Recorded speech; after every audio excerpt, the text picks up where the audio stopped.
the people, of the people and by the people. Democracy means government for the people, government of the people and government by the people. जो government बने वो लोगों के द्वारा बने, जो government बने वो लोगों की ही हो, और जो गवर्नमेंट बने वो लोगों के लिए बने. यानी डेमोक्रेसी की डेफिनेशन अगर हम 9th की एनसीईआरटी से समझने की कोशिश करें तो डेफिनेशन डेमोक्रेसी की निकल के आती है कि appointment of the ruler by the people. I repeat, democracy means appointment या choosing a ruler by the people, choosing a ruler by the people. This is what you call the democracy. अगर sir बड़ी अधूरी सी definition लगी कि choosing the ruler by the people, हम चाहते हैं कि हमारे ऊपर कोई रूल करे. ऑब्वियसली हमें ज़रूरत है. उस दिन मैंने स्टेट का कॉन्सेप्ट छेड़ा था. स्टेट, मैं फिर एक बार जिक्र कर दूं. स्टेट ये होती है बाउंड्री, इसके अंदर होते हैं लोग, और ये बीच में sovereign authority. So you need to have someone who can rule you. परेशान मत होइएगा, बोर्ड पे लिखी हुई चीज़ें ऐसे अपोजिट दिख रही होंगी, लेकिन साथ में अभी इसके बाद मैं एक प्रॉपर वीडियो रिकॉर्ड हो रही है, वो मैं पोस्ट कर दूंगा, वो यूट्यूब पे आपको मिल जाएगी. Okay, so don't worry about that. जो कुछ भी लिखा हुआ है वो ऑब्वियसली रिवर्स किरल इमेज में फॉर्म हो रहा होगा. एनीवेज, तो ये स्टेट का कॉन्सेप्ट था. उस दिन मैंने बताया था कि टेरिटरी होती है जिसके अंदर लोग होते हैं, और लोगों को अपने ऊपर एक रूल करने के लिए चाहिए ताकि वो व्यक्ति उनके इंटरेस्ट को रिकॉग्नाइज करके प्रोटेक्शन ग्रांट कर सके और राइट में तब्दील कर दे. This is the concept of the state. Anyways, तो हम लोग बात कर रहे थे डेमोक्रेसी की. तो डेमोक्रेसी मतलब होता है choosing a ruler by the people, choosing a ruler by the people. अब सवाल ये उठता है कि ये पीपल कौन है. इसके लिए आपको सिटीजन समझना होगा. पीपल मतलब citizen of India. Choosing a ruler by the people so that he can rule him, so that he can rule them. ये चूज कैसे करेंगे? रेफरेंडम करा के, प्लेबिसिट करा के? नहीं, इलेक्शन करा के. तो यहीं से कॉन्सेप्ट समझते हो आप, इलेक्शन. और इलेक्शन के लिए चाहिए एक independent body, election commission. Election उसका पूरा प्रोविजन दिया हुआ है कॉन्स्टिट्यूशन में, entirely free and fair election होना चाहिए, so on and so fourth. So choosing a ruler, choose कैसे करोगे? By election. Choosing a ruler by the people, people कौन होंगे? सिटीजन. उसके लिए सिटीजनशिप का क्राइटेरिया दिया हुआ है, so that they can rule him, so that he can rule for them. और वो रूल कहां तक हो? इंडिया की टेरिटरी तक हो. इसलिए यूनियन एंड इट्स टेरिटरीज पढ़ना जरूरी है. समझ में आई बात? This is what the game of democracy is. ठीक है, this is what the game. अब सवाल ये उठता है कि क्यों चूज करना है भाई? चूज करके होगा क्या? अगर आप अपने लिए एक रूलर को चूज कर रहे हो तो रूलर करेगा क्या? सर लॉ बनाएगा, क्योंकि हम रूल ऑफ लॉ में रहते हैं ना. लॉ बनाएगा, लॉ. ये लॉ बनाएगा तो उसके लिए क्या चाहिए? पार्लियामेंट. पार्लियामेंट में क्या चाहिए? House of the people, Lok Sabha, then Rajya Sabha, then president. And in fact federalism के हिसाब से बात करें तो 3 tier, sorry, union level, state level and lower level. तो Lok Sabha, then Rajya Sabha, then president is a part of the parliament. तो ये डेमोक्रेसी यहां से इतना इस वाइडर डायमेंशन में जाके आपको समझना है. ये हाउस ऑफ द पीपल यानी लोकसभा के चुनाव कैसे? Direct election. और जिनको आपने चुनकर भेजा वो आपके लिए इलेक्शन करेंगे, that is by indirect elections. तो वहीं से प्रेसिडेंट का चुनाव होता है, और उसी तरह से एक डिफरेंट, थोड़ा सा स्लाइट डिफरेंस है, राज्यसभा के मेंबर चुने जाते हैं. Then we'll discuss in other classes. But democracy का एक इतना सा मीनिंग था जो आप समझिए. अब आता है रिपब्लिक. तो रिपब्लिक का मतलब क्या होता है? रिपब्लिक मतलब होता है कि जो हेड है, हम बता चुके, डेमोक्रेसी की डेफिनेशन में क्लियर हो गया, यानी कि इलेक्टेड हेड होगा. जो रूलर है, जो आपने चूज किया है by election, he should be elected head. Heredity नहीं होगी वो. ओके, सो इस वाइडर डायमेंशन में जाके पढ़िए चीजों को. We the people of India, this is the nature. And अब आते हैं यहां पर ऑब्जेक्टिव कि करने क्या आए हो, पर्पस क्या है आपका. सर जस्टिस देना है, लिबर्टी देनी है, इक्वलिटी, फ्रेटर्निटी. जस्टिस पे बाद में आऊंगा. इन 3 कॉन्सेप्ट्स को समझ लीजिए, लिबर्टी, इक्वलिटी एंड फ्रेटर्निटी. मान लो 4 बच्चे हैं, उसमें से खाली एक से कहा जाए बेटा खाली तुम ही आइसक्रीम खा सकते हो, 3 नहीं खाएंगे. अजीब सी बात हो जाएगी. खाली एक को परमिट कर दिया कि बेटा खाली तुम ही को आइसक्रीम खाने की परमिशन है, 2 को नहीं है. बड़ी अजीब सी बात हो जाएगी. लिबर्टी दी है खाली एक को, तो आप एक्सपेक्ट करोगे कि उनके साथ इक्वलिटी हुई? नहीं हुई. फ्रेटर्निटी का मतलब होता है सर ब्रदरहुड। ब्रदरहुड हो पाएगा? गालियां देंगे आपस में, ब्रदरहुड वाली बात तो आ ही नहीं पाएगी। इसलिए सर फ्रेंच रेवोल्यूशन से निकले हुए टर्म्स हैं, हालांकि उससे पहले आए थे, बट अभी मेरे जहन में नहीं आ रहा कि हिस्ट्री में कहाँ से इनका ओरिजिन हुआ था। बट हाँ, ये प्रोमिनेंटली अगर हमने देखे, ये तीनों चीजें एक साथ उजागर होकर आई हैं, liberty, equality and fraternity, French revolution से। तो liberty of belief, faith and worship, पूरी आज़ादी है, जिनकी पूजा करना चाहें, जहां आप फेथ रखना चाहें, आपको भरपूर आज़ादी है, subject to reasonable restrictions. Equality of status and opportunity, equality की बात मैं शुरू से करता हुआ आ रहा हूं। जैसे मैंने सोशलिस्ट की बात छेड़ी थी, तो इक्वलिटी की बात मैंने वहीं छेड़ दी थी कि इक्वलिटी ऑफ स्टेटस, सबका बराबर है, अपॉर्चुनिटी सबकी बराबर है। यानी हर व्यक्ति को यह अपॉर्चुनिटी है कि वो अंबानी बन सकता है, अडानी बन सकता है। ये हमारे कॉन्स्टिट्यूशन की खासियत है कि हमने सबको अपॉर्चुनिटी दी है। This is what you called Gandhian socialism.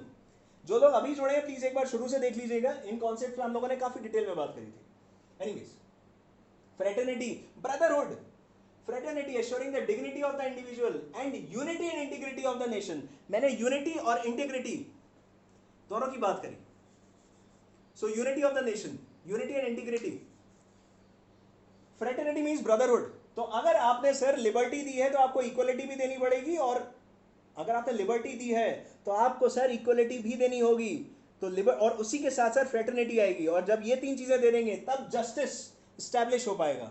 अब सवाल ये उठता है, बच्चे अक्सर परेशान रहते हैं, सोशल, इकोनॉमिक, पॉलिटिकल जस्टिस, तीन जस्टिस के फॉर्म दिए हुए हैं, social justice, economic justice, political justice.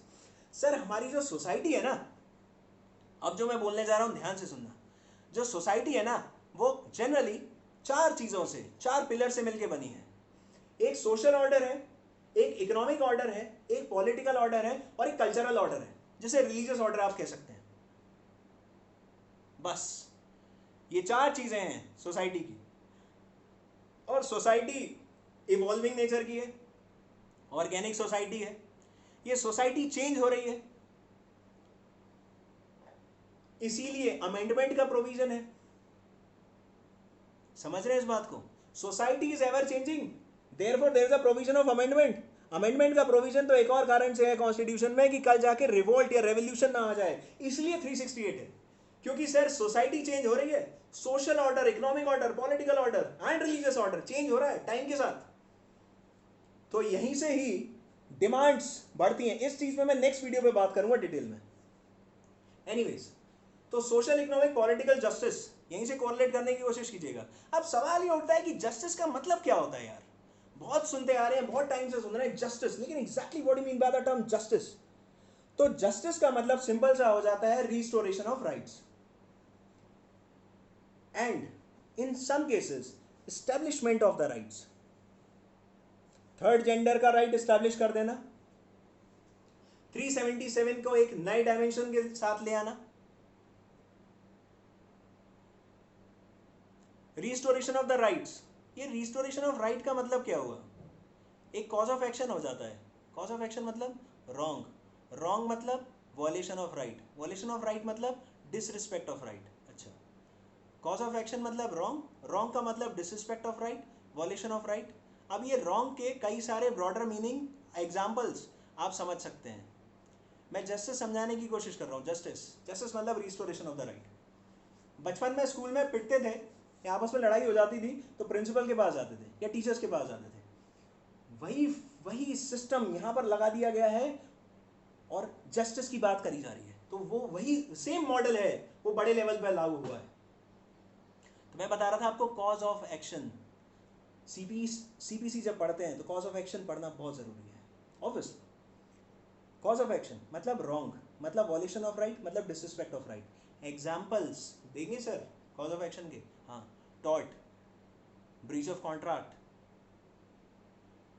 Crime, breach of trust, so on and so fourth. ये सभी रॉन्ग के एग्जाम्पल्स थे, ये सभी एग्जाम्पल्स रॉन्ग के थे, ये सभी एग्जाम्पल्स कॉज ऑफ एक्शन के थे, ये सभी एग्जाम्पल्स डिसरिस्पेक्ट ऑफ राइट के थे। तो जब कभी भी डिसरिस्पेक्ट ऑफ अ राइट होता है तो अब आपके पास क्या रेमेडी होती है कि आप कोर्ट जाते हैं। कोर्ट क्यों जाते हैं भाई? क्योंकि एक मैक्सिम है यूबी जस्ट एबी रेमेडियम, wherever there is a right there is a remedy. Sir हाथ फट जाए, कट जाए, तो रेमेडी क्या है? दवाई लगा लो, बैंडेड लगा लो, स्टिचेस लगा लो, या ऑपरेशन करवा लो, रेमेडी तो होगी। इनमें से भी कुछ नहीं है तो अंदर ही अंदर क्लॉटिंग फैक्टर्स हैं, वो क्लॉट करके हाथ को ठीक कर देते हैं, हड्डी टूट जाए अपने आप रिपील हो जाती है। मतलब नेचर हमें एक मैसेज देती है सर की प्रॉब्लम ऐसी कोई बनी नहीं है इस दुनिया में जिसका सॉल्यूशन ना हो। इसीलिए लोग कहते हैं कि इम्पॉसिबल का मतलब आई एम पॉसिबल होता है, और इसीलिए यूबी जस्ट एबी रेमेडियम है। Wherever there is a right there is a remedy. Right तोड़ोगे रेमेडी मिलेगी, राइट तोड़ोगे तो रेमेडी मिलेगी। सर रेमेडी है, अलग अलग है, उस ब्रेकिंग के हिसाब से रेमेडी अलग अलग है। सर हाथ में चोट जिस हिसाब से लगी है उस हिसाब की रेमेडी है। आपने किसी का गला काट दिया, सर कॉम्पनसेशन से काम नहीं चलेगा, आपको कानून लटकाएगा या फिर लाइफ इम्प्रिजनमेंट देगा। आपने किसी के कॉन्ट्रैक्ट का ब्रीच कर दिया तो कानून नहीं लटकाएगा, कॉम्पनसेशन से काम हो जाएगा। स्पेसिफिक रिलीफ भी दिलवाया जा सकता है, इंजंक्शन भी दिलवाया जा सकता है ऐसे हालात में। टॉर्ट कर दिया, compensation, so on and so fourth. ये कुछ रेमेडीज हैं। तो जब ये रेमेडीज कोर्ट आपको ग्रांट करता है, तो कोर्ट कैसे ग्रांट करता है? उसके लिए ये एक्ट चाहिए, ये बैरक चाहिए, ये लॉ है, ये लेजिस्लेचर ने बनाया है। लेजिस्लेशन है, this what you call the legislation. जो बिल आया था लोकसभा राज्यसभा से पास होकर फिर अल्टीमेटली एक्ट बना, उसके अकॉर्डिंग कोर्ट आपको ग्रांट करता है सर रेमेडी।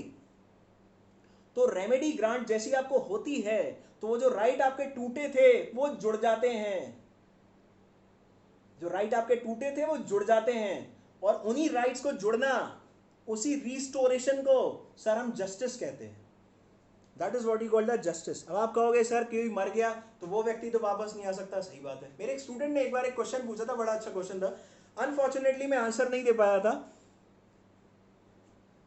मुझे उनका याद नहीं आ रहा है, और बड़ा अच्छा क्वेश्चन था वो। एकदम मेरा नया नया शुरुआत थी तो मैं एकदम आई जस्ट मैं समझ ही नहीं पाया कि हुआ क्या, तो मैं उनको प्रॉपर रिप्लाई नहीं कर पाया। उन्होंने बड़ा अच्छा क्वेश्चन पूछा कि सर मान लो मेरी उंगली कट जाए, ठीक है, उंगली कट जाए, गिर जाए, एक आदमी लेके भाग जाए, या फिर हम ऐसे समझ लेते हैं कि एक आदमी ने मेरी उंगली काटी, उंगली लेके भाग गया, तो इसमें रेमेडी क्या होगी? मुझे तब मेरी बहुत शुरुआत थी पढ़ाने की, मुझे तारे से नजर आ गए थे मैंने कहा sir you are a good question but your question hurt me. कोई ऑप्शन नहीं था मेरे पास। अब देखिए यहीं से जस्टिस को कोरिलेट करिए इसी एग्जांपल के साथ। अगर उंगली कट जाए और वो लेके भाग जाए, तो उसने मेरे से क्वेश्चन पूछा कि sir doesn't I whether do I have the right to get it back? क्या मैं अपनी उंगली वापस लेने का मेरे पास अधिकार नहीं है? मतलब हमारा कानून इतना वीक है कि मुझे मेरी कटी हुई उंगली वापस नहीं दे सकता? ये उनके सवाल थे, जज्बाती हो गए थे। क्वेश्चन बहुत सही था। सोच के देखिए कोई किसी को थप्पड़ मार दे, पब्लिकली गाली गलौज कर दे, तो वापस लिए जा सकती हैं थोड़ी देर बाद? वो थप्पड़ वापस लिया जा सकता है, गाली गलौज वापस ली जा सकती? नहीं, पॉसिबल ही नहीं है। कॉन्ट्रैक्ट का ब्रीच हो गया, क्या वो क्षण वापस आ सकता है कि जब वापस से कॉन्ट्रैक्ट जुड़ जाए, कॉन्ट्रैक्ट ब्रीच ही ना हो? किसी का मर्डर हो गया तो क्या पॉसिबल है कि उसको दोबारा जिंदा किया जा सकता है? नहीं। इसीलिए जब लेजिस्लेचर लॉ बनाती है तो जहन में एक बात रखती है कि we are sorry that we do not have that kind of time machine कि हम आपको पीछे ले जाएं उस सिचुएशन में। ऐसी कटी हुई उंगली वापस नहीं आती, आ जाए तो अलग बात है, और चली गई तो कुछ नहीं कह सकते। रेमेडी है ग्रीवियस हर्ट, ग्रीवियस हर्ट में सर आपको रेमेडी मिलेगी। ऑब्वियसली आपके साथ ग्रीवियस हर्ट हुआ है, गारंटी नहीं है कि उंगली मिलेगी नहीं मिलेगी, ठीक है। So this is what you call the justice, restoration of justice. तो economic justice, social justice and political justice, there are 3 types of justice जिनकी बात करी गई है। इकोनॉमिक ऑर्डर, अब इकोनॉमिक ऑर्डर क्या होता है? प्रोडक्शन कैसे होगा गुड्स एंड सर्विसेज का, प्रोडक्शन कौन करेगा और वो प्रोडक्शन किस तरह से गुड्स एंड सर्विसेज डिस्ट्रीब्यूट होंगे, this is the economic order of the society. Social order of the society, social order का मतलब क्या हुआ? क्लासेस, फ्यूडलिज्म है या कैपिटलिज्म है? फ्यूडलिज्म होगा तो स्लेवरी सिस्टम होगा, फ्यूडल लॉर्ड्स एंड स्लेव्स होंगे। आज फ्यूडलिज्म कुछ ही जगह है, बट कैपिटलिज्म है। तो higher class, upper middle class, lower class, okay, so class system, classes बनी है, this is the social order. Political order, ये पूरा जो लॉ की जो पूरी कहानी जो हम सुन रहे हैं, that is the political order. तो इन लेवल पे, इन लेवल्स पे अगर किसी तरह का कोई कॉज ऑफ एक्शन अराइज होता है, सोशल लेवल पे, इकोनॉमिक लेवल पे, पॉलिटिकल लेवल पे, so there is a social justice. जब इनके राइट्स का रिस्टोरेशन करते हैं तो social justice, economic justice and political justice. Okay, alright. और लास्ट में हमने बात यही करी थी कि ultimately this is the date of adoption, 26 November 1949. तो ये थे प्रियम्बल के 4 पिलर्स. कोशिश कीजिएगा चीजों को इसी तरह से कोरिलेट करने की. पहला pillar, we the people of India. Source क्या है? पीपल हैं. ये प्रियम्बल का सोर्स क्या है? Sir people. दूसरा, नेचर कैसा है इसका? तो S3DR याद करने का सबसे बेस्ट तरीका, S3DR, sovereign, socialist, secular, democratic and Republic. Justice अगर याद ना हो तो जहन में लेकर आना ये एग्जांपल्स. लिबर्टी के साथ सर इक्वलिटी आती है, फ्रेटर्निटी आती है, और अगर ये आ गई तो सर जस्टिस मिल गया. तो इसलिए justice, liberty, equality, fraternity and date of adoption. तो ये चार पिलर्स की बात है प्रियम्बल में. अब प्लीज जो भी लोग तैयारी कर रहे हैं इसका रिवीजन जरूर करें. आप लोगों को अभी जस्ट वीडियो मिल जाएगी ये प्रॉपर वे में, ओके, मेरे यूट्यूब चैनल से, और मैं फेसबुक पर भी पोस्ट कर दूंगा. तो बस मेरी यही गुजारिश है कि आप लोग जो भी पढ़ें, व्हाट, व्हाई एंड हाउ को लेकर जरूर पढ़ें. What is that, why is that, how is that.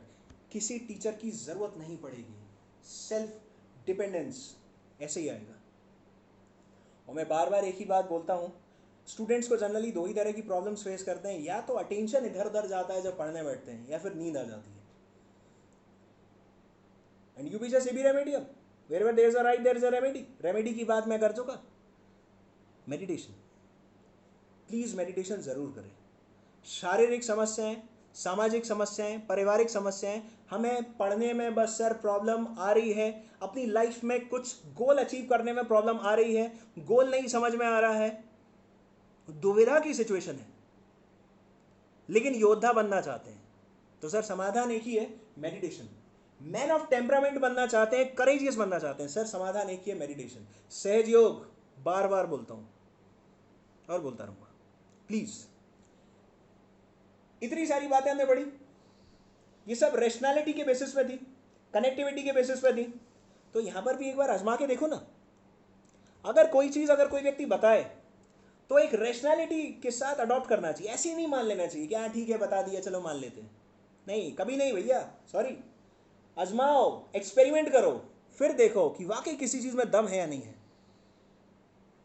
ठीक है, ऑलराइट गाइस. तो बस खुश रहिए और इसी तरह कनेक्ट करके पढ़िए और रिवीजन करिए सर, बहुत ज़रूरी है. और आम जिंदगी में चीज़ों को कनेक्ट करने की कोशिश करिए. जो आप पढ़ें उसे आम जिंदगी में देखें, विजुअलाइज करने की कोशिश करें ज़्यादा से ज़्यादा. ठीक है, जो भी टॉपर्स का आप इंटरव्यू सुनते हैं, अक्सर वो लोग कहते हैं हम 18 घंटे 20 घंटे पढ़ते थे. मेरे एक सीनियर हैं, मेरे भैया हैं, उन्होंने बड़ी अच्छी बात बोली एक बार मेरे से कि अगर तैयारी करनी हो तो 3 घंटे सोना, 21 घंटे, बस 3 घंटे खाली सोने की आदत डाल लो और 21 घंटे जागना होगा. मैंने उनकी बात को काट दिया. मैंने कहा नहीं भैया, 8 घंटे सोने की ज़रूरत है मिनिमम. 8 घंटे सोने की ज़रूरत है, लेकिन पढ़ाई 24 घंटे पढ़नी होगी. वो चौंक गए, बोले ये क्या हुआ. मैंने कहा और कोई ऑप्शन नहीं है. 8 घंटे सोना, 24 घंटे पढ़ना, पॉसिबल कैसे? सर पॉसिबल ऐसे है कि नशे की तरह, अगर जब 24 घंटे उसी चीज़ में आप एनालिसिस कर रहे हो तो सपनों में भी ये कॉन्सेप्ट्स आते हैं. एक्सपेरिमेंट करके देखिएगा, सपनों में भी ये कॉन्सेप्ट्स आते हैं. लेकिन मैं आप लोगों से आग्रह कर रहा हूं कि 23 घंटे तो प्लीज़ दे दो. 1 घंटा, हाफ एन आवर सुबह, हाफ एन आवर शाम को मेडिटेशन के लिए डिवोट करके देखो. लाइफ बहुत ज़बरदस्त तरह से चेंज हो जाएगी. जो जीनियस होते हैं 1 या 2, अक्सर हर क्लास में 5% लोगों की टॉपर होते हैं, बाकी तो सब बेचारे धक्के ही खाते हैं. ये फैक्ट है, स्ट्रगल करते हैं, स्ट्रगलर्स होते हैं. 5% लोगों की लाइफ बहुत जल्दी सेटल्ड होती है. तो उन 5% का एक टाइम आया है और समाधान है कि वो 5% का हम दायरा बढ़ा दें. दायरा ऐसे ही बढ़ सकता है. ऑलराइट गाइस, तो अब आपसे विदा चाहता हूँ. बहुत जल्द हम फिर मिलेंगे एक नए कॉन्सेप्ट के साथ. Take care. जय हिंद.